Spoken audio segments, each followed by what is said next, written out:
It's a look at the biennial automobile show that happens outside the nation's capital after every 2 years. And of course, as always, the 2016 show has lots of action. There's been lots of product unveils and some big news announcements as well.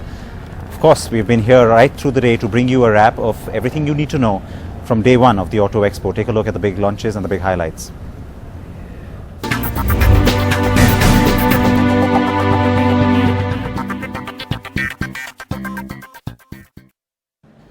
The Maruti Suzuki Brezza kicked off several unveiling and launches at the 2016 Auto Expo.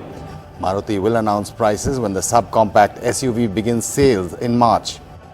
We exhibit over the 5,000 per month, but I expecting this model for the more bigger number. You said Baleno is our Make in India Right. product. This is Create in India Yes, product. yes. Is this the first of many? I think so. That this is the first challenge. And The Create in India theme seems to be catching with big volume plans from Honda with its new small bike, the Navi, and the compact SUV BRV, as well as the Hyundai SUVs, and this subcompact concept. These new products will also be all made here. Oh yes, all will be made. That goes without saying. Oh yes, that goes out without saying. Right, we are strongly committed to it. Automakers are also now willing to take up the challenge of meeting stricter regulations on emissions. The willingness coming from the premium brigade. The 6 is coming in 2020. I think personally also from BMW side is not very ambitious. It could also come earlier. We are prepared to introduce it if necessary this year. And even the mass homegrown players.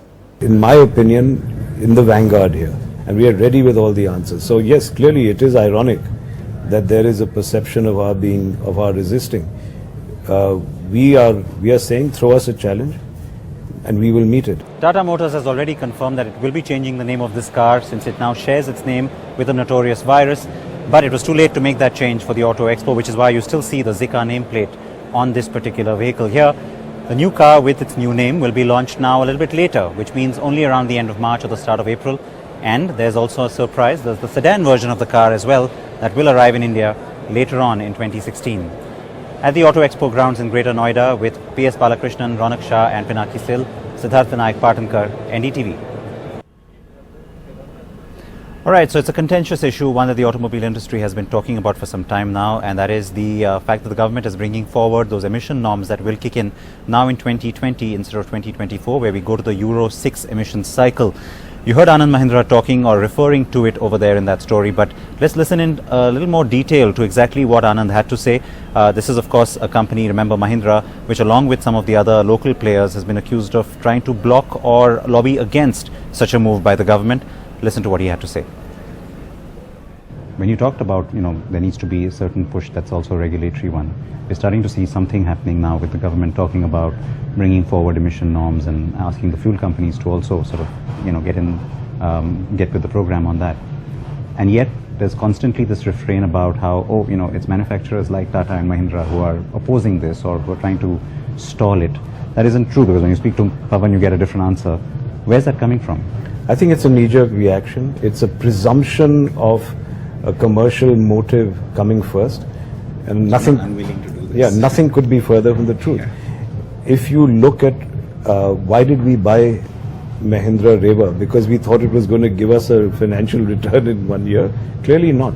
Clearly we were anticipating what we thought consumers would want and need, and being ready with all the options. How are we so ready with the gasoline powertrain, the M Falcon for KUV? Because as a knee-jerk response to the pressure from Delhi? Of course not.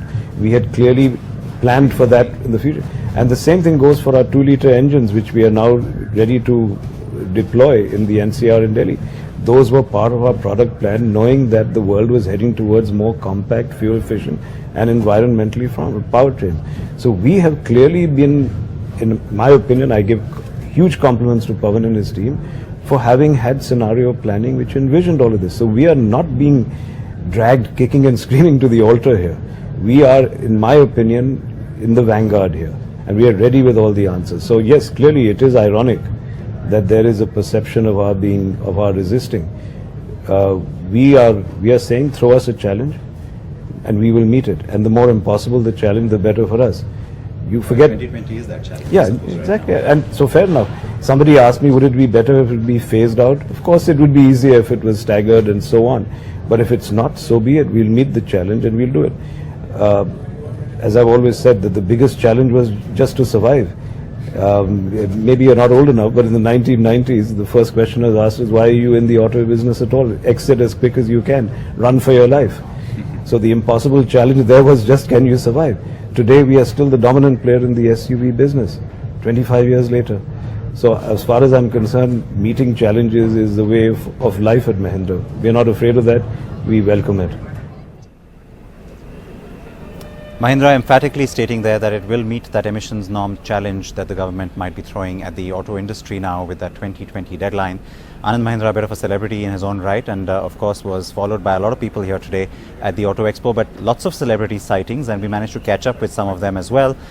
We had a Google Hangout with Ranbir Kapoor, after which I had a quick chat about just why Ranbir would come to the Auto Expo every 2 years, and also managed to catch up with Sachin Tendulkar and his views on just how well India did in that T20 series in Australia, and if he's backing the team for a win at the T20 World Cup. Going by your Twitter feed, which is of course not heavily populated, but I do follow you on Twitter, and I also see that out of all of this, you still keep an eye on what the boys are doing. I mean, what the team is doing. You get the time to do that? You get the time to actually watch matches? I don't actually, sit and watch matches, but when there are interesting moments and I'm free, I'm not doing anything, then definitely I would do that. Recently, there's been lots of fireworks. It's been fun. Yeah, recently I saw, and the way we played T20, I think fabulous cricket, and I actually ended up watching the last ball because I was out somewhere and I just got back. And my son and my wife were watching, and they called me and said, last ball to go and 2 runs to win. I said, there is no doubt we are scoring those 2 runs. And Raina hit that brilliant shot over point. So, and the previous ball, it looked like he'd got it already, which you must have missed. I missed that. He even sort of pumped the air and then, Oh, luckily, did he? Oh, yeah. I missed it. It looked like it's going to go to the boundary, but it didn't. But all's well that ends well. No, but now, of course, there's anticipation around the T20 World Cup as well. Are you in India when it happens? You plan to go for the matches? I am traveling a little bit, but I would follow, definitely. Nobody wants to miss the World Cup. You have good chances? We have a very good chance. In T20, I think the team is well balanced with senior members in the squad, and then also youngsters and the guys who've been around for a while now. And they all, as a package, have performed really well. Youngsters, just now you see the way Bumrah bowled in Australia was superb. And then nice to have someone like Ashish Nehra back, UV back in the squad, Harbhajan is there. All these guys. So, it's a formidable combination, and I would definitely want India to go all the way. One thing that caught a lot of people's attention, you work with all the brands, it always gets attention, but with some of the campaigns you've done with both Hero and even with Renault now, in the Rahman song in that particular ad has really caught on. Is it nice to be recognized for that too? Absolutely. To be honest, Sid, people know me more by my brand endorsements than my movies, because when they watch television, it reaches such a large demographic of people. But when you see a movie, it's only a particular kind of crowd goes and sees that film. But I remember, especially my first 3 years, people knew me as this Pepsi role, model more than my 2 films that I had done in my career. So yes, certain brands like Hero, Pepsi, Renault, they have such a large reach. So it really reaches you out to more people than even a movie. Okay, quick word on your upcoming movies. Well, I have Jagga Jasoos, which is going on since so many years. You keep asking me that, I keep saying the same thing. But it should be out in this summer. Yes, really looking forward to it. It's going to be a really exciting adventure film. I have Karan Johar's Ae Dil Hai Mushkil, which should be out in Diwali, and I have Ayan Mukherjee's superhero film and Raju Irani's biopic, Sanjay Dutt biopic. Busy year. Hopefully, would like it to be busy. Like we mentioned earlier. Hoping a lot of inspiration, happiness, and lots of work. That's what really keeps us happy is when we're working. So I hope I can spend a lot of my year on set, working on good projects with a lot of inspiration and a lot of happiness and peace of mind. Right, so that was a quick look at all the action from the Auto Expo on day 1. There is day 2 still tomorrow, and you will have updates from us right here on NDTV 24/7 of all the big launches, the big announcements, Everything you need to know on our coverage on the Auto Expo is also on carandbike.com. Please do join us for those updates and stay with NDTV. There's, as always, plenty coming up right now too.